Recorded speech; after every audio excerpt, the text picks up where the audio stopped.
Dr. Johan Matius Tuan Kota, terima kasih sekali Anda telah berkenan bergabung menjadi narasumber acara kami. Dan hari ini kita bicara sesuatu yang sangat menarik, cuma memang bukan mengenai kondisi negara kita, tetapi mengenai ada satu teori yang disebut teori kaos, yang dalam bahasa Indonesia adalah kekacaubalauan. Nah, silakan Dr. Johan, Anda bicara tentang kekacaubalauan, teori kekacaubalauan yang ya nggak tahulah nanti apakah ada hubungannya dengan kondisi negara kita atau tidak. Nah, nanti kita lihat dalam pembicaraan ini. Silakan, Dr. Johan. Baik. Terima kasih sekali Pak Jaya Suprana buat undangannya dan satu kehormatan buat saya bisa bicara di depan teman-teman semua di sini.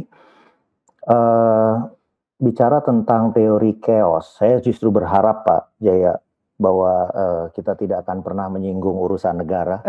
Ya udah. Tapi ya tentu saja saya mengizinkan host untuk membawa arah diskusi kemanapun yang beliau pandang perlu. Barangkali mulai dari mana untuk bicara tentang chaos teori? Yang jelas ya, kenapa kok sampai ada teori chaos? Oh ya, tentu untuk chaos betulnya. Sebab maaf, saya lama di Jerman, jadi biasa dengan kalau bahasa Jerman itu chaos betulnya. Tapi kalau bahasa Inggrisnya memang chaos. Silakan. Ya, betul. Kata chaos itu sendiri itu sebenarnya originnya ditemukan pada mitologi Yunani. Jadi dalam mitologi Yunani ada sebuah karakter di sana yang bernama Chaos atau Chaos, dan Chaos ini mempunyai 3 karakter dan hanya 2 karakter di sini, 2 karakteristik yang menarik untuk dijadikan pegangan buat kita di sini adalah unpredictability. Dan without form, seperti itu. Jadi chaos itu melambangkan sesuatu yang tidak memiliki bentuk yang tetap, bentuk yang jelas, gitu ya. Dan juga ada pengertian unpredictability, tidak dapat ditentukan, gitu. Oke, silakan. Kalau kita mau bicara tentang chaos ini, tentu kita paling tepat mulai dari sejarah tentang modern science, yang tentu saja kita semua sepakat di sini bahwa tokoh utamanya adalah Johannes Kepler dan Isaac Newton tentunya. Dan mereka ini yang memperkenalkan sebuah prinsip yang bernama causality. Jadi segala sesuatu yang kita bisa observe sekarang itu adalah buah atau dampak dari segala sesuatu yang telah ada sebelumnya. Itu adalah prinsip causality, gitu. Dan prinsip itu kemudian yang di-elaborate sedemikian rupa, dan sebenarnya ada Galileo Galilei juga di sana. Namun Isaac Newton lah yang kemudian pinpoint sebuah hukum yang akhirnya bisa dijadikan dasar bahwa segala sesuatu itu ditentukan oleh presence condition. Kondisi kita sekarang itu membuat kita dapat menghitung kondisi-kondisi yang ada di masa depan. Dan itulah yang kemudian dikenal dengan nama hukum Newton misalkan. Nah, salah satu hukum Newton yang kita sudah kenal sejak SMA tentu adalah gaya F sama dengan massa dikali percepatan. Dan kalau kita ingat sedikit bahwa yang namanya percepatan itu adalah perubahan kecepatan. Berarti turunan dari kecepatan terhadap waktu. Dan kita tahu kecepatan adalah perubahan posisi. Jadi dengan demikian, menarik sekali karena Bapak langsung menyebut tadi mengenai waktu. Ya. Nah, mengenai waktu ini sendiri, ini dia. Belakangan itu sudah mulai timbul macam-macam keraguan mengenai kebenaran pengertian kita tentang waktu itu sendiri.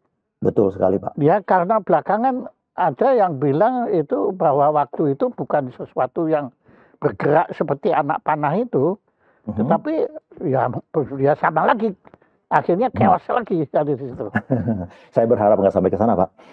Tapi tentu saja itu adalah perkembangan masa kini ya, perkembangan masa kini yang dalam tanda petik masih berupa teori dan debatable. Nah, saya perlu tegaskan di sini bahwa cerita tentang Isaac Newton, Galileo Galilei, Johannes Kepler ini semua based on sejarah di tahun 1600-an, 1700-an. Di mana asumsinya adalah time itu bergerak secara linear ke depan dan tidak terpengaruh, tidak menerima feedback apapun gitu. Yang tentunya sekarang kita masih bisa pertanyakan kembali gitu. Well, science always progress to the direction sometimes that we do not want. Nah, kemudian prinsip causality ini yang kemudian menyebabkan Newton menuliskan hukumnya itu. Ya, nah dari hukumnya itu tadi saya boleh ulang sedikit, F sama dengan massa dikali A, dan A kita ketahui sebagai turunan kedua dari posisi. Jadi dengan melakukan inverse turunan, yaitu proses integral, kita dapat menghitung posisi dari hukum ini. Dan ketika kita mempunyai formula untuk posisi, disitulah kita berarti dapat mengetahui atau memprediksi apapun yang terjadi untuk waktu berapapun. Waktu di belakang. Sekali lagi, maaf ini saya pendengar kata posisi itu. Kemudian kenapa kok belakangan ada istilah superposisi? Oh, superposisi lain lagi, Pak. Jadi posisi ini adalah lokasi sesuatu pada suatu tempat, pada suatu daerah. Sedangkan superposisi itu bicara tentang jumlah dari dua buah sinyal misalkan.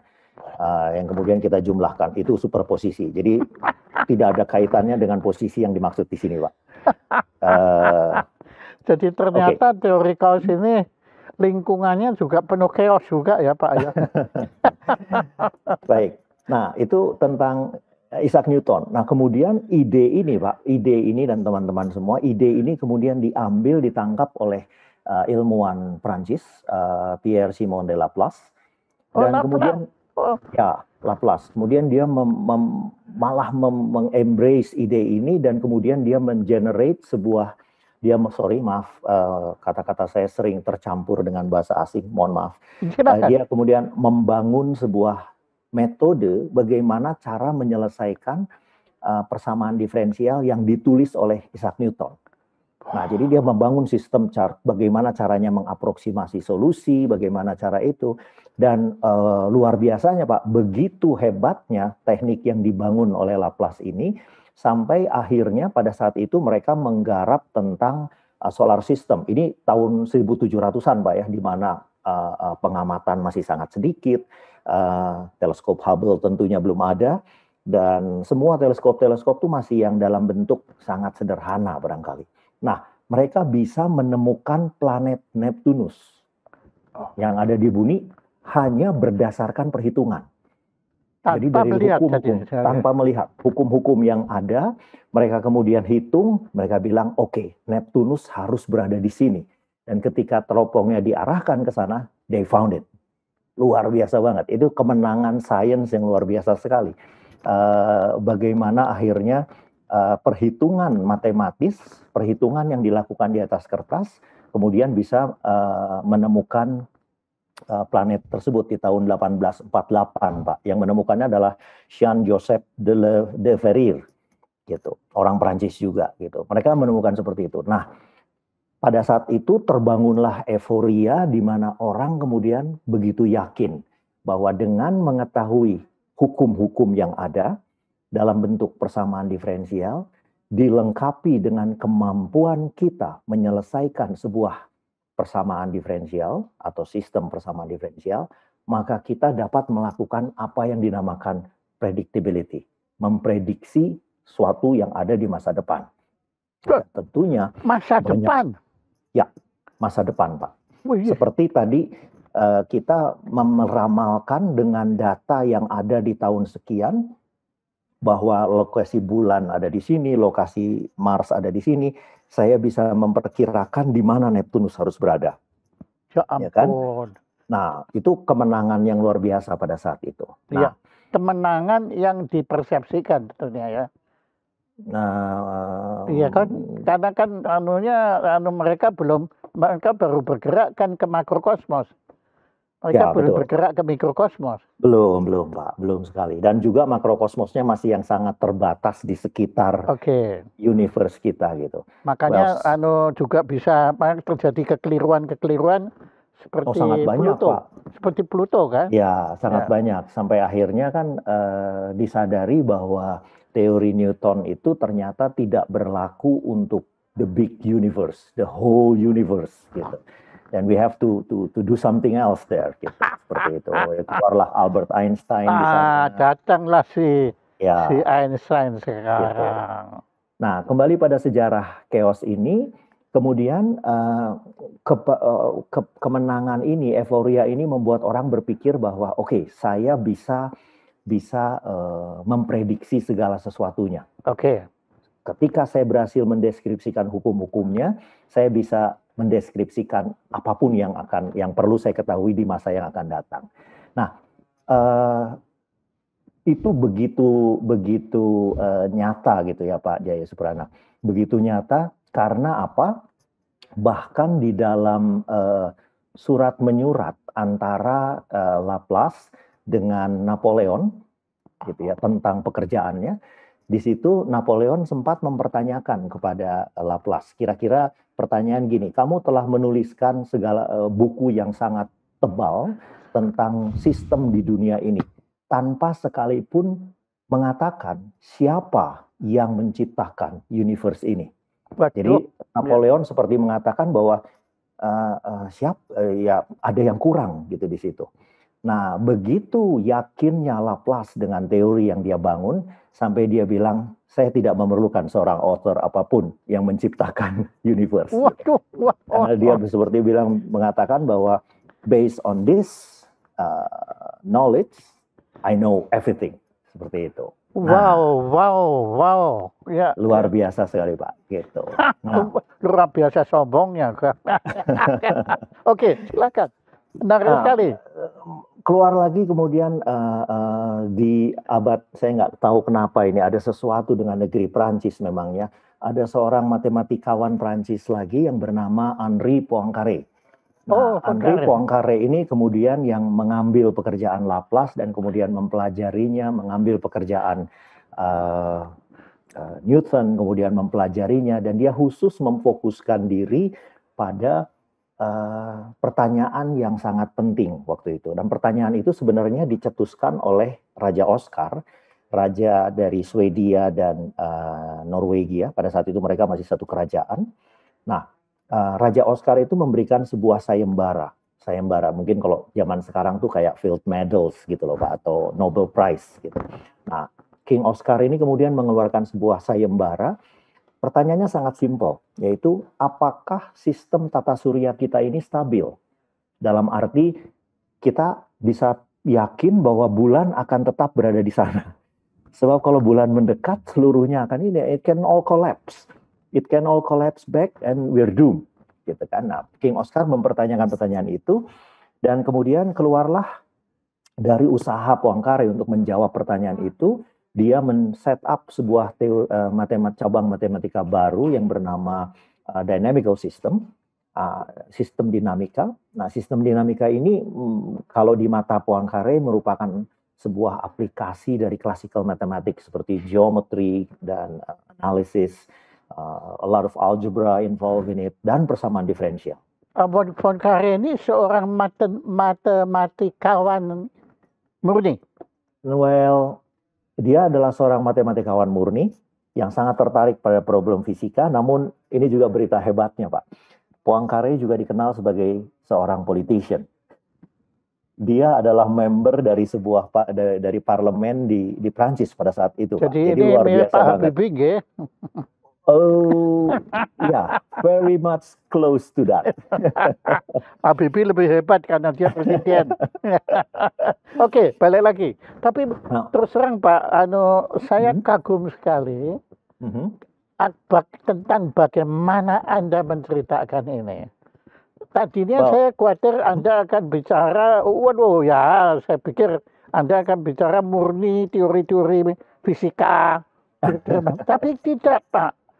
Anda melakukan pendekatan melalui sejarah. Dan Well, sejarah terus terang hmm, epistemologi, hmm. filsafat Anda ini sebetulnya. Sebenarnya ada teman saya tadi saya lihat di sini mungkin masih ada juga Hendra Gunawan, Pak, teman saya di ITB. Beliau mungkin tahu bagaimana kalau saya tidak diterima sebagai dosen ITB, saya akan beralih menjadi seorang tukang obat sebenarnya, Pak. Anyway, back to the story. Poincaré itu kemudian mempelajari ini, mengambil ini, dan dia kemudian mengeluarkan sebuah sistem yang dinamakan dengan three body system. Sistem massa, 3 buah massa yang berinteraksi. Kenapa 3? Itu. Well, sebenarnya mimpinya dia menyelesaikan N, Pak. Jumlah N-nya berapapun, karena dia percaya bahwa di alam semesta ini ada banyak sekali planet yang kita belum ketahui. Ya, kenapa Seperti 3? Yang paling gampang itu dulu, Pak. Jadi dia mencoba menjawab pertanyaan itu, dan di sana dia menemukan sesuatu yang menarik. Yaitu apa? Sesuatu yang menariknya ini adalah justru bertentangan dengan semua yang dikatakan oleh teman-temannya dahulu tentang predictability. Ada suatu ketidakpastian yang dia dapatkan di situ, yang dia lihat. Gitu. Ada misteri. Ada misteri di sana.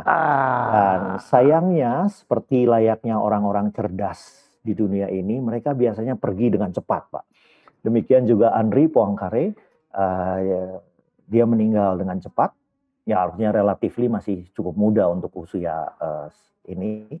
Walaupun di dalam tanda petik loh, Pak, ya. Ini di dalam tanda petik dan semi bercanda.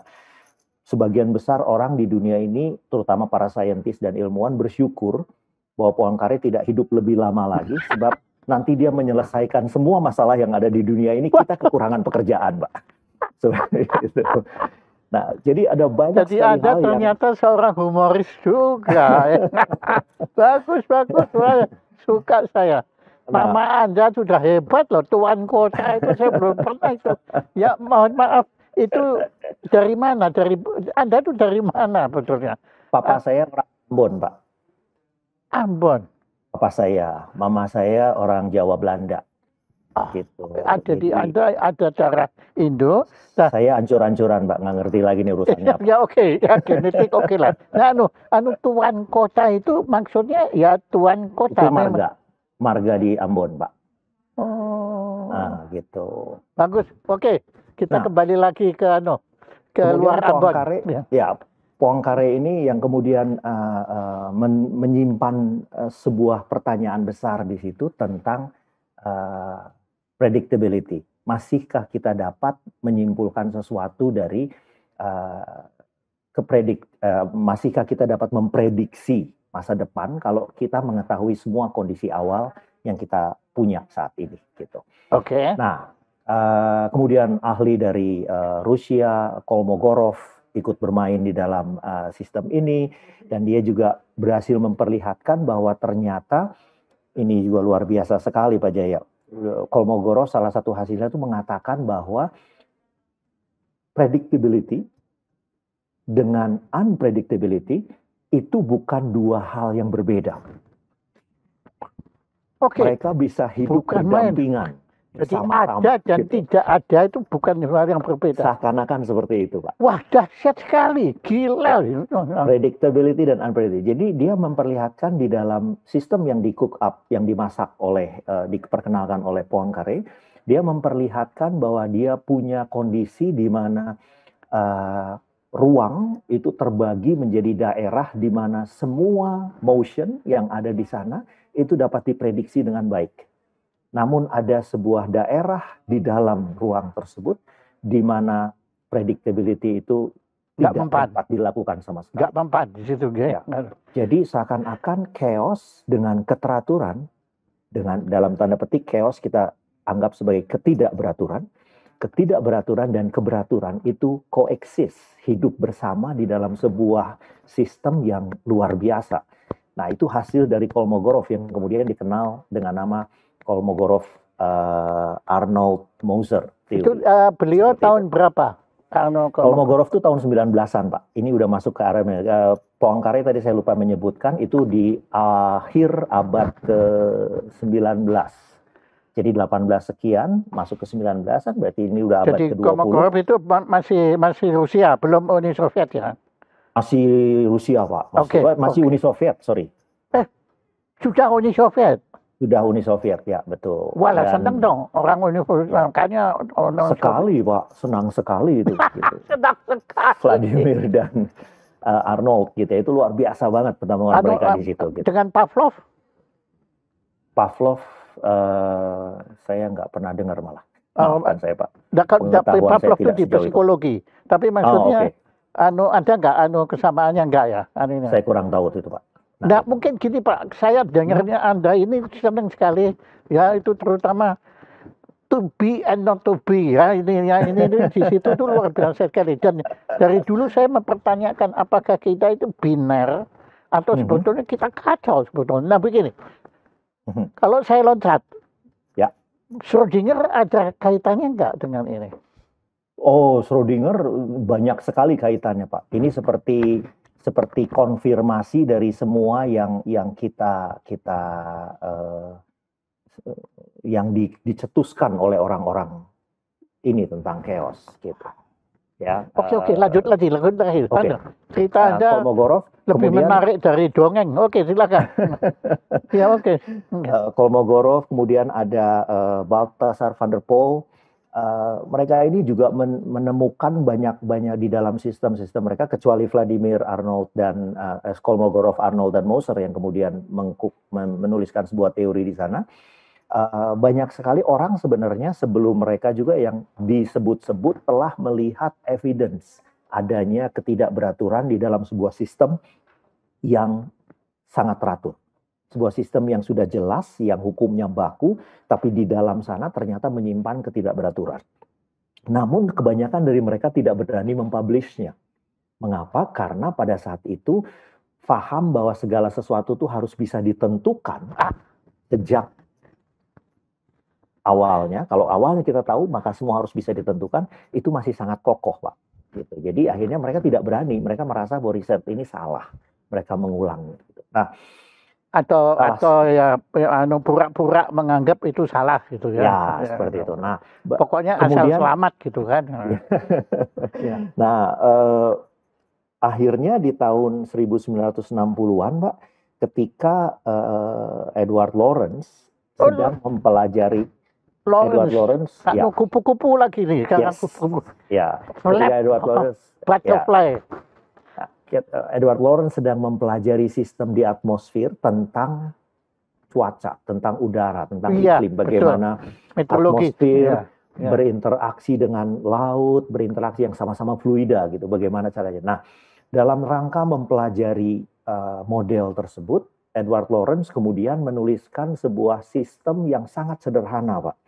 Sistem persamaan diferensial yang hanya memiliki 3 persamaan. Jadi hanya X, Y, dan Z seperti itu. Laki-laki 3. Ya, disebut sebagai sebuah toy model. Model mainan gitu. Nah, kemudian dikatakan di situ dalam ceritanya bahwa Edward Lorenz sedang melakukan numerical simulation, jadi simulasi dengan menggunakan komputer. Dan komputernya jangan dipikirkan seperti sekarang ini. Di tahun 60-an tuh masih pakai punch card untuk memprogramnya sehingga sangat sulit, Pak. Jadi mereka benar-benar berpikir keras sebelum menjalankan simulasi tersebut. Kemudian pakai punch card, mereka run komputer. Dan running komputer itu bisa sangat lama. Nah, dalam rangka itu, Lorenz sudah menyelesaikan perhitungan untuk katakanlah 3 bulan dari hasilnya. Nah, sekarang Lorenz ingin melanjutkannya ke 1 tahun. Nah, sebagai saintis yang bagus, Lorenz tetap punya keraguan-raguan. Jangan-jangan saya ada salah hitung. Sehingga Lorenz tidak mengintegrasikan mulai dari 3 bulan ke sana, tapi 3 bulan mundur sedikit. Untuk melakukan double checking, Pak. Ya, jadi ketika dia mundur sedikit, dia menghitung ulang harus match. Kalau nggak match, ada sesuatu yang salah dengan programnya. Gitu. Nah, dia run lagi komputernya, lalu Lorenz pergi untuk makan siang. Dan ketika Lorenz kembali, Lorenz kaget ketika dia menemukan bahwa di waktu overlapping yang seharusnya perilakunya persis, ternyata ngaco. Persis hanya untuk waktu yang sangat-sangat singkat. Dan setelah itu, keduanya seperti tidak ada kaitan sama sekali.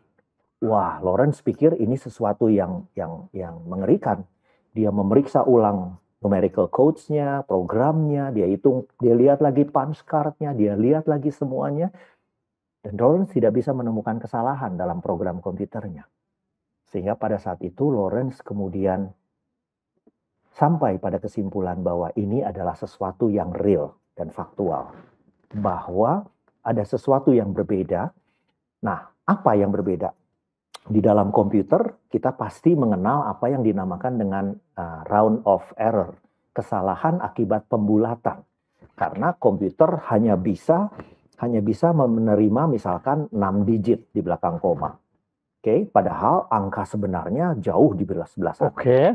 Jadi, dia berbuat kesalahan hanya 6 digit, 7 digit ke sana. Berarti 10 pangkat minus 6 kesalahan. Jadi kalau dalam matematika, angka Feigenbaum itu. Belum, Pak, belum sampai sana. Oh, belum sampai. Nah, jadi tingkat kesalahannya... Saya sengaja mancing, tapi Anda ternyata masuk. Oke, terus. Tingkat kesalahannya hanya 10 pangkat minus 6, Pak. 10 pangkat minus 6 itu kecil sekali, 1 per sejuta. 1 per sejuta, lebih kecil dari 1 per sejuta kesalahannya. Tapi dalam waktu yang singkat, kesalahan yang 1 per sejuta itu di-generate menjadi sesuatu yang besar. Pak, dan keluarlah sebuah statement yang luar biasa yang dinamakan dengan sensitive to initial condition. Laki-laki tolong diulang. Sensitive to initial condition. Jadi, waktu kita mulai dari 2 buah initial condition yang hanya berbeda 10 pangkat minus 6, hasilnya bisa sangat berbeda dalam waktu yang sangat singkat. Ini menjadi salah satu ciri utama dari sistem-sistem yang chaotic. Dan semenjak saat itu, Pak, semua orang mempelajari sistem-sistem yang lama dan menemukan bahwa hal ini ternyata adalah sesuatu yang sangat banyak dijumpai. Bahwa hampir semua sistem berdimensi 3 atau lebih yang ada di dunia ini, hampir semuanya sensitif terhadap initial condition.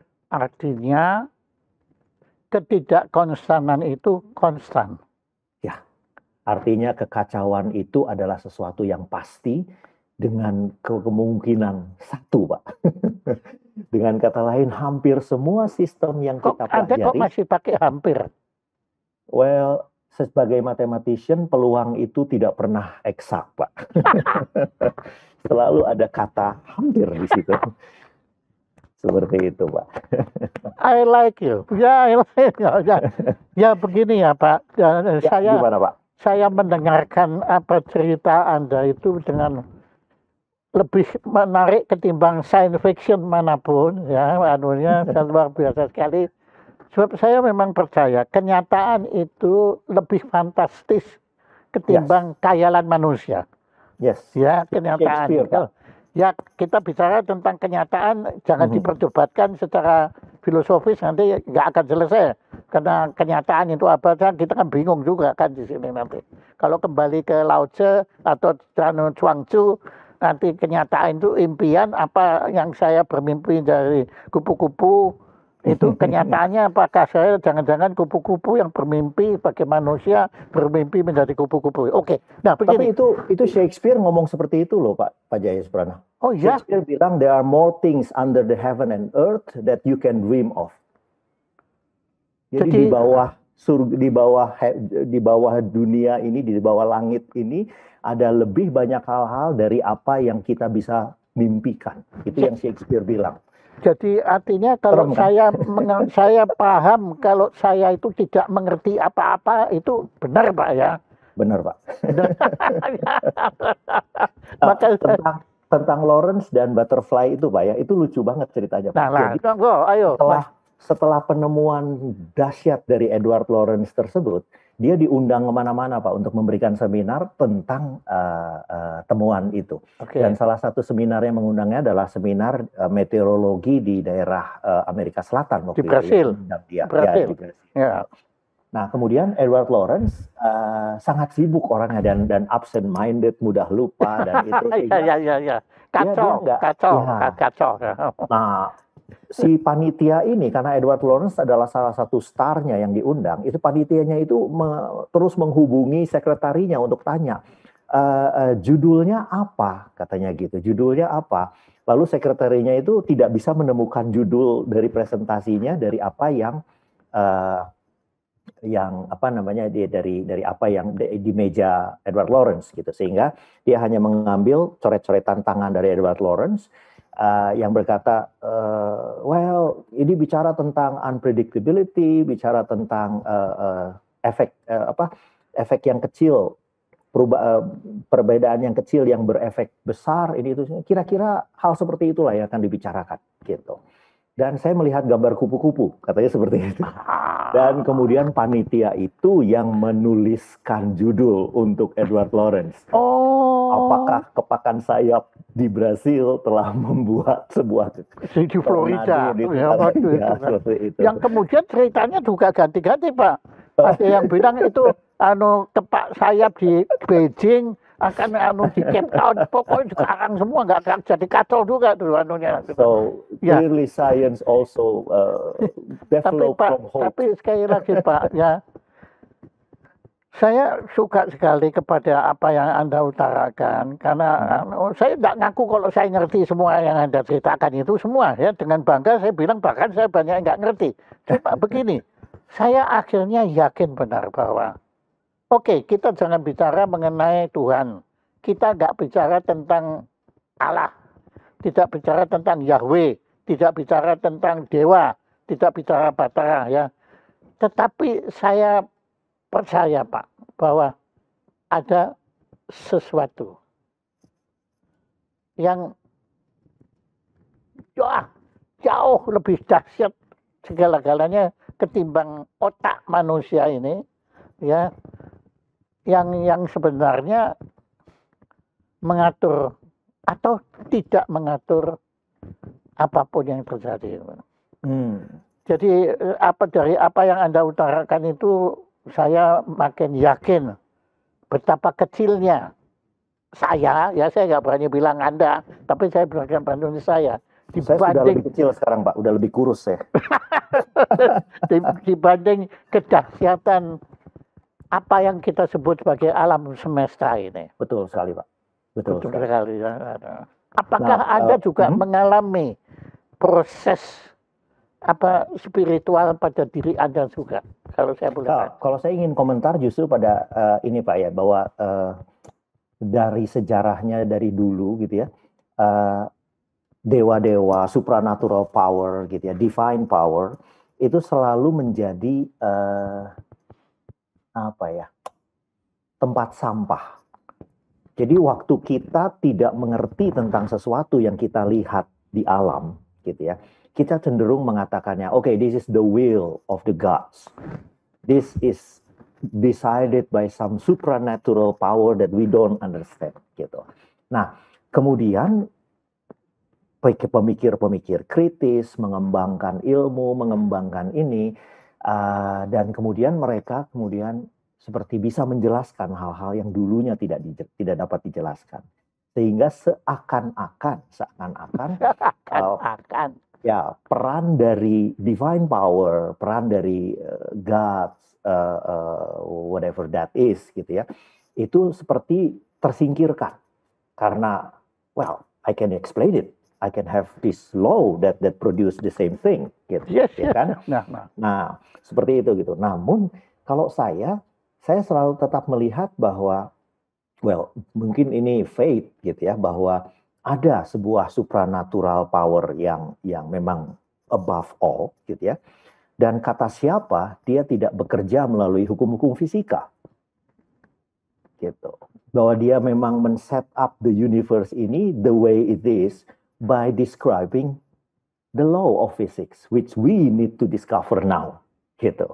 So discovering this law of physics doesn't exclude divine power, gitu. Kalau saya atau ya saya setuju. Tapi apakah kata the law of physics nggak terlalu sempit Pak?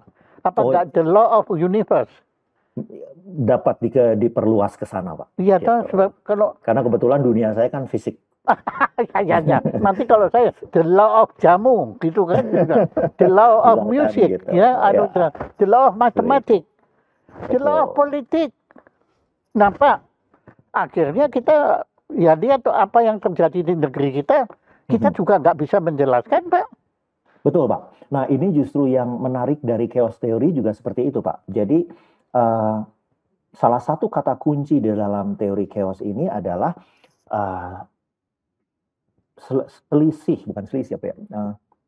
initial condition yang berbeda sedikit, itu bisa mempunyai dampak yang sangat besar. Artinya, gangguan kecil yang saya create di dalam sebuah sistem yang chaotic, itu bisa mengobrak-ngabrik semua tatanan yang ada. Anda kenal Richard Feynman?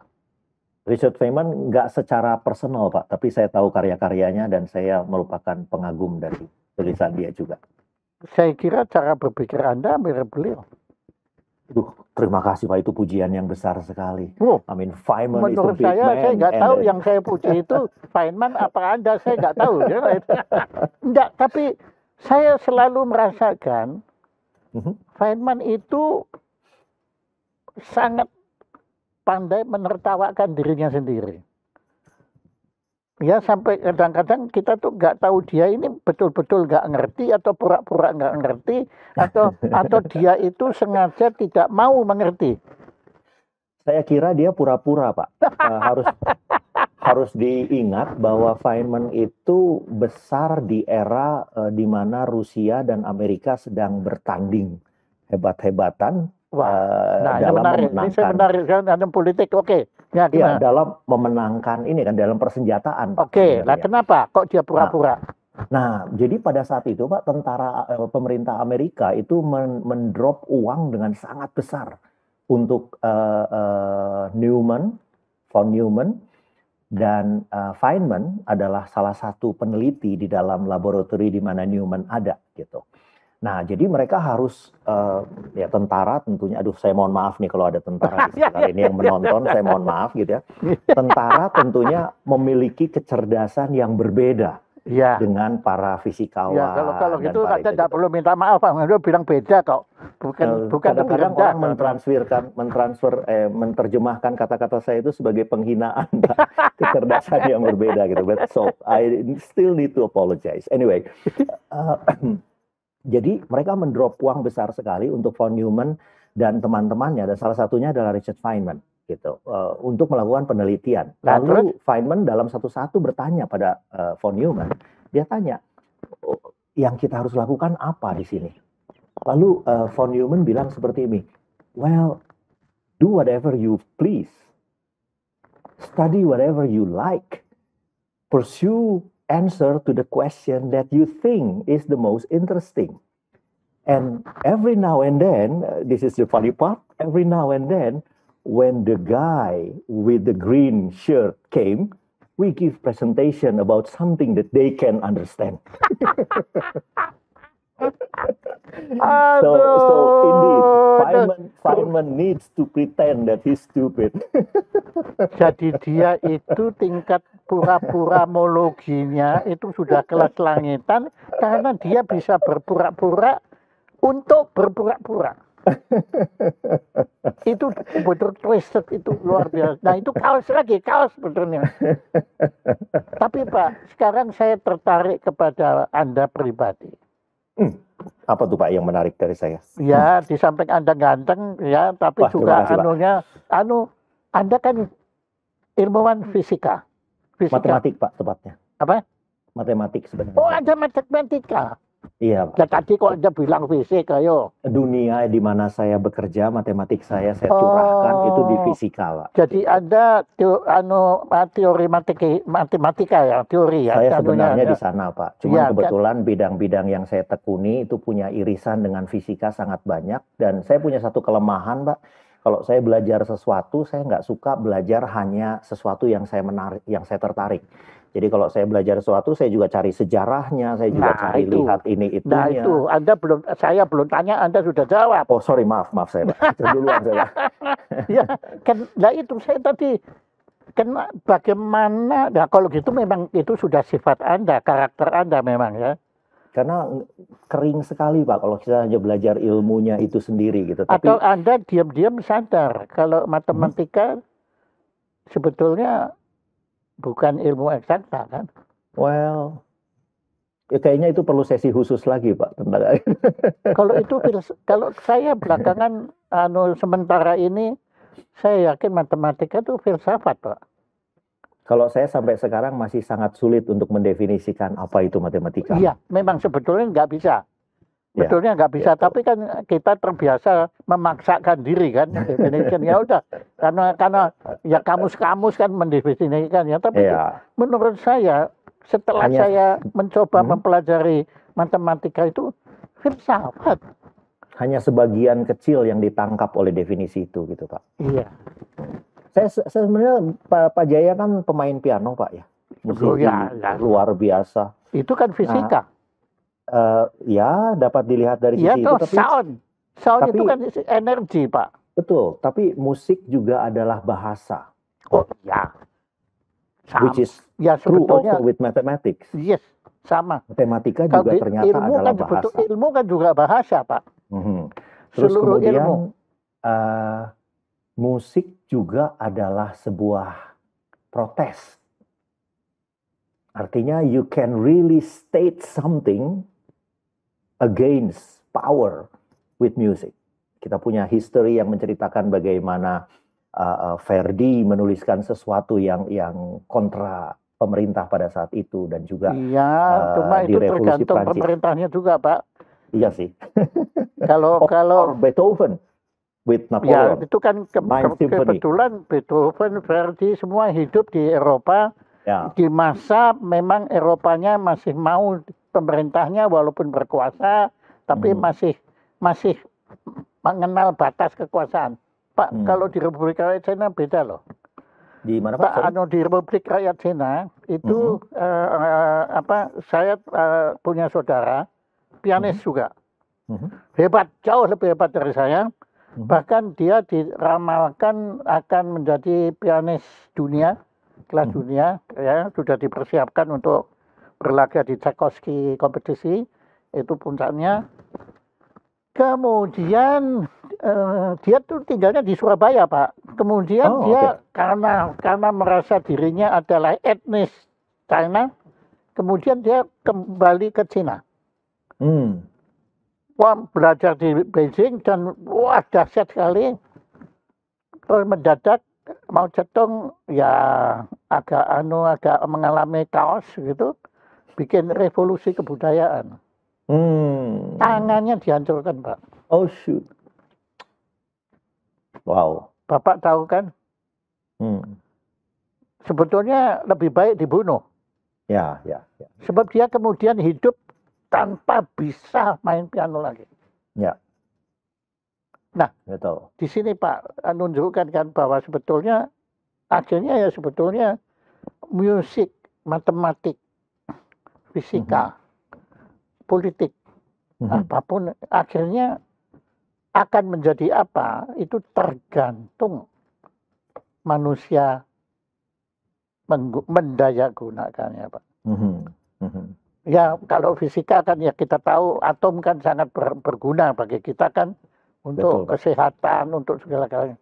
Tapi waktu di Hiroshima belum. Waduh. Betul Pak. Anda rasakan itu juga ya? Betul Pak. Ya. There's always a dark side in every dark energy, dark matter. Nah, Pak, kalau Anda kan juga pelajari kan dark matter kali itu. Iya Pak. Apa Pak? Sekarang tolong Bapak ceritakan. Menurut pandangan Anda itu, apakah itu juga sempalan dari teori kaos ini? Enggak sih Pak, itu something completely different dan saya belum berani berbicara banyak juga tentang hal itu. Terus terang itu merupakan subject of interest saya yang belakangan ini. karena itu punya dampak yang luar biasa kepada teori tentang eksistensi dari universe kita ini. Jadi mungkin saya bukan orang yang tepat untuk berbicara tentang hal ini, gitu. Tapi saya sangat tertarik tentang hal ini.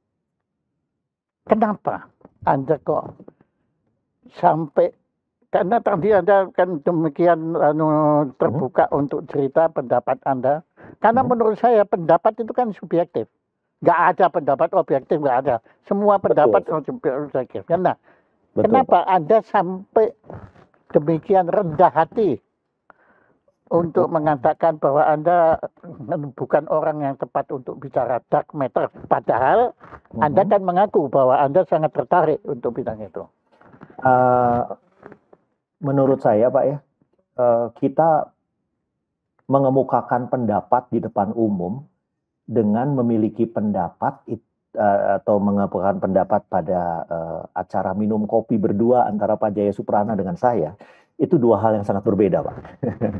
Buat saya mengemukakan pendapat di dalam acara minum kopi berdua dengan Bapak, saya akan bisa cerita tentang dark matter, string theory, dengan apapun yang menjadi terbersit dalam pemikiran saya, dan itu sering saya lakukan dengan teman-teman saya juga yang secara personal, Pak.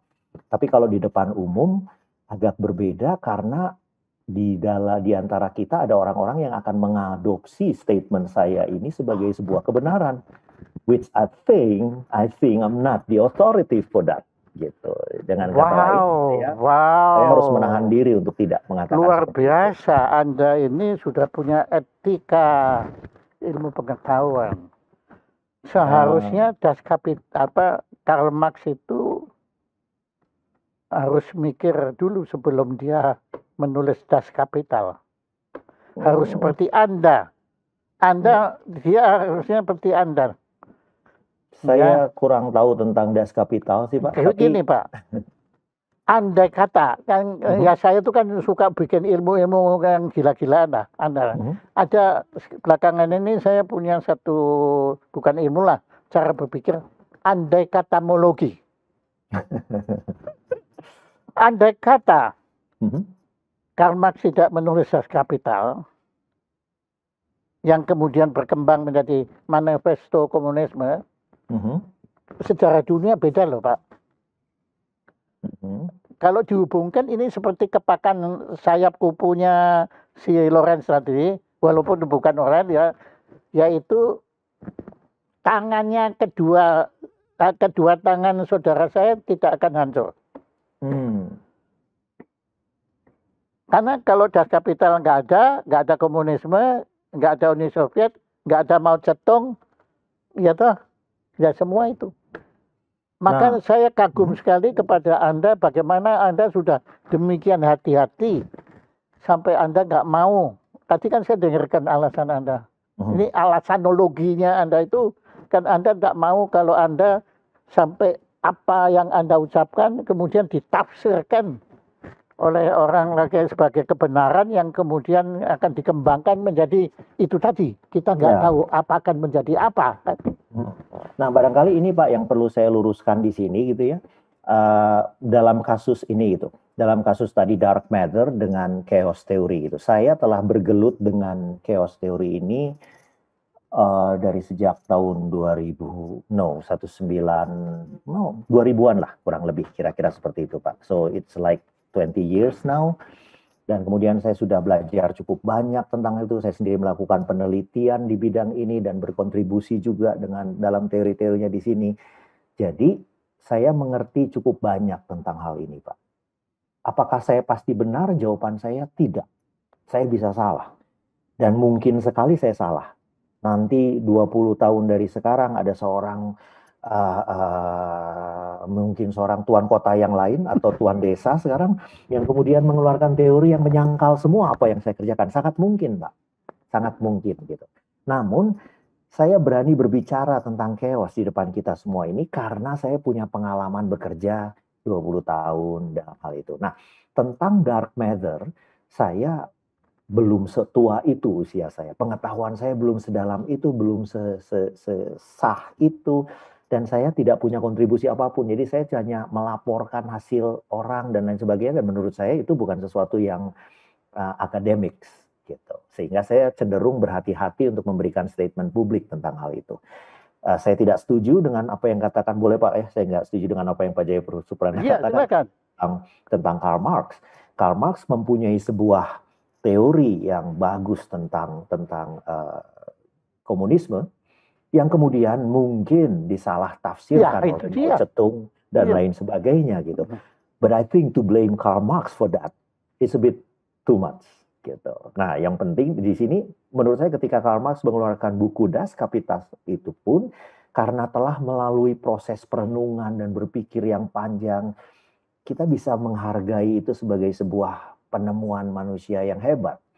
Whether we agree or not, it's different matter, gitu kan, seperti itu. Nah, saya ingin sebenarnya menularkan sebuah filosofi kalau bisa buat teman-teman bangsaku yang tercinta di tempat ini gitu, bahwa kita perlu memiliki ini gitu, bahwa I might think I have the truth, but to think that I have all the truth, that's too much.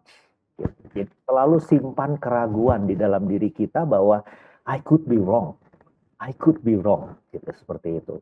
Nah, termasuk dalam interpretasi kita, termasuk dalam sangat banyak hal-hal yang lain menurut saya gitu. Nah, menurut saya kita sekarang ini telah beralih menjadi terlalu cepat untuk menyimpulkan sesuatu, terlalu cepat untuk mengatakan sesuatu based on our very little experience gitu. Seperti itu. Nah, itu yang berbahaya sebenarnya. Saya pikir komunisme as it is, kalau kita ngomong jujur sebenarnya Belanda itu pun juga sosialis / komunis sebenarnya gitu. Dalam tingkah lakunya mereka punya social security system yang far better than Russia itself and China gitu. Seperti itu, dan mereka sangat-sangat sosialis, Pak, sangat-sangat gitu. Namun mereka cukup juga bijaksana untuk bisa menghargai kapitalisme. Sehingga teman saya waktu saya studi S3 di sana, Pak, saya ketemu dengan seorang teman dari Kuba. Ya, Bapak tahu sendiri dong, Kuba itu kan komunis dan sebagainya. Dan dia bisa bilang bahwa I love this country. This is the country where communism and capitalism can walk together. Lagi-lagi Pak, chaos dan, dan predictability dan unpredictability berjalan bersama. Nah, begini Pak, saya tetap menghormati Anda sebagai orang yang sangat-sangat berhati-hati, dan juga sebetulnya Anda ini adalah contoh seorang kelirumolog sejati. Ya, karena Anda sadar bahwa Anda itu manusia biasa yang bisa benar, tetapi juga bisa keliru. Ya, dan saya sengaja memilih perkataan keliru itu bukan salah, tapi keliru. Nah, keliru itu masih bisa dibenarkan, Pak. Cuma dalam kehidupan ini ada yang disebut salah. Kalau salah itu nggak bisa dibenarkan. Ya, jadi saya tetap pada pendiriannya, kalau manusia itu menyengsarakan sesama manusia, itu bukan keliru. Itu salah. Itu tindakan yang salah. Betul. Salah. Nah, kembali ke Das Kapital. Das Kapital itu memang makin tidak mikir. Dia kan waktu nulis itu kan tidak memikirkan bahwa tulisannya dijadikan ideologi. Dia nggak mikir, nggak mungkin dia mikir itu ya. Waktu dia bikin manifesto mungkin dia mau mempengaruhi lah sedikit, tapi yang lain nggak mungkin gitu. Nah, di situ justru letaknya. Kemudian ditafsirkannya itu keliru, bukan salah ya, karena keliru, tetapi kemudian dijabarkan secara salah. Nah, itu dia, ya, Pak. Karena waktu Stalin itu jutaan manusia habis, Pak. Betul, Pak.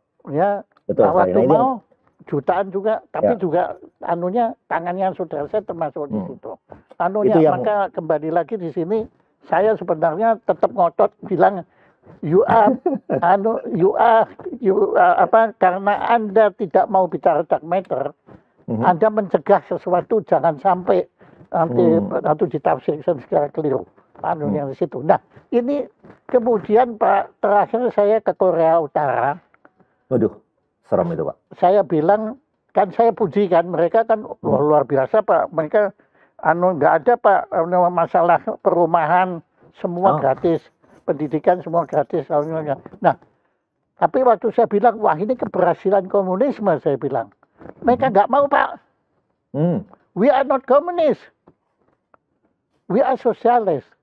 Oke, ya. Ya tadi Bapak utarakan, Belanda itu sosialis. Ya. Angela Merkel itu sosialis. Ya. Nah, oke, tapi kita kembali. Saya yakin ini banyak teman-teman yang ingin bertanya, silakan. Ada? Belum? Waduh, Anda terlalu jelas. Sampai nggak ada yang tanya. Atau nggak ada isinya, Pak? Apa? Nggak ada isinya. Nggak ada? Oke, nah begini. Pak Pak Tuan Kota, tolong waktu yang membatasi kita. Jadi ada hal yang saya belum tanyakan kepada Anda, tapi menurut Anda justru perlu kita ketahui. Oke. Monggo, sekarang tolong apa yang belum saya tanyakan dan perlu kita ketahui mengenai teori chaos ini. Silakan. Yang berbahaya dalam teori chaos ini adalah kenyataan bahwa starting dari posisi yang berbeda sangat sedikit, itu bisa mempunyai dampak yang luar biasa besarnya. Jadi sensitive dependence to initial condition, ini adalah suatu feature, satu karakteristik dari sebuah sistem yang chaotic, yang sangat berbahaya dan harus kita waspadai. Artinya ketika kita berada di dalam sebuah sistem yang sangat chaotic, maka sesedikit apapun kesalahan atau perbedaan kita, itu dapat tereskalasi menjadi sesuatu yang sangat besar. Nah, menggarisbawahi istilah yang dipakai oleh Pak Jaya Suprana tadi, di dalam sebuah sistem yang chaotic, kesalahan atau kekeliruan yang sedikit itu bisa membuahkan sebuah kesalahan fatal seperti genosida. Seperti sebuah genosida terjadi hanya gara-gara kekeliruan yang sedikit di depan. Gitu.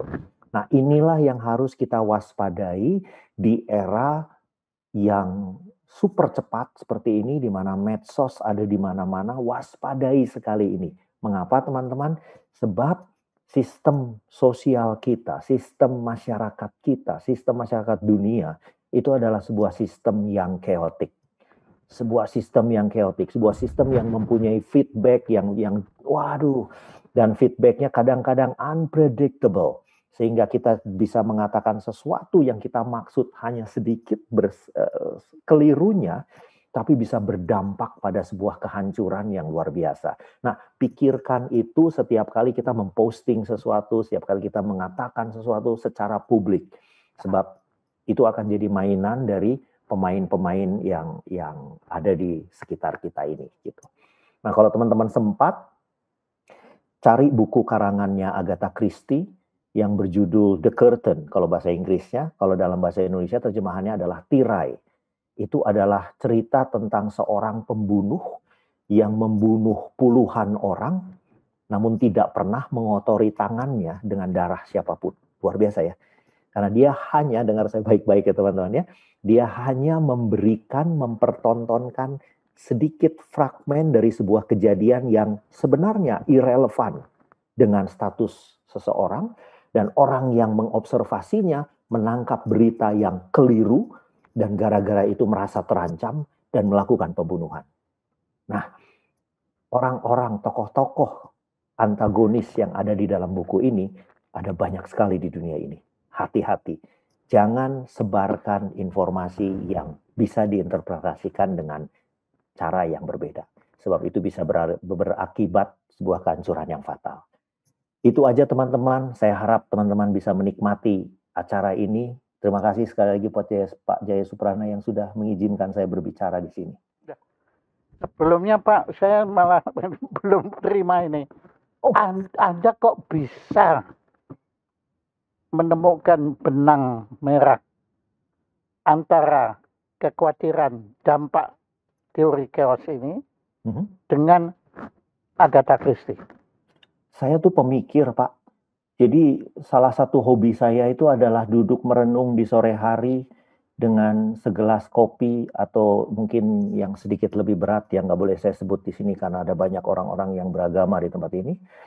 Eh, dan kemudian mengaitkan semua simbol-simbol dan apa yang saya lihat dari novel, dari musik, dari social situation dengan apa yang saya pelajari. Karena saya percaya bahwa dunia ini connected satu sama yang lain. Connectivity. Bapak. Iya. Wah, So bukan there main, should be Pak. something. Nah, betul juga apa yang sebetulnya saya singgung di awal acara ini. Sebenarnya akhirnya kita kembali Mhm. ke kehidupan kita, kenyataan kita. Ya, ya memang belakangan ini kita sadari, apalagi dengan era medsos ini, kan apa yang kita posting itu kontennya itu kan ditafsirkannya kan bisa Ya, liar sekali. betul. Ya itu bisa betul-betul kepak sayap di Rio de Janeiro akan berdampak tornado di Yang Texas. membunuh banyak orang. Ya, Wah, sama lagi dengan kepak halaman di Das Kapital bisa membunuh jutaan manusia di Rusia dan China. betul, Pak. Dahsyat. Wah, Anda filosof. Saya belum sehebat itu kayaknya, Pak. Seorang yang ngaku nggak hebat itu biasanya sudah terlalu hebat. Maka sekarang saya laporkan Bapak filosof dan Tuan Kota, kami sudah sudah atas restu Dirjen Kebudayaan, Oh ya, masyarakat filsafat Indonesia telah menetapkan tanggal 19 September 2020. Setiap tahun 19 September itu sebagai Hari Filsafat Indonesia. oke, nice. Nah, saya mohon dengan hormat perkenan Anda nanti bergabung di masyarakat filsafat Indonesia. Terima kasih, Pak. Saya kehormatan buat saya. Kami nggak punya apa-apa, Pak. Wah, ada di sini adalah sebuah reward yang luar biasa. Ya, ini cuma sekedar satu piagam sangat sederhana dicetak hitam putih juga ininya dari Jaya Soprana Institute yang Thank kita you, Pak. persembahkan sebagai ucapan terima kasih kepada Dr. Johan Matius Tuan Kota yang telah berkenan menjadi narasumber acara Jaya Soprana Show. Saya yang terima kasih, Pak. Tepuk tangan, coba.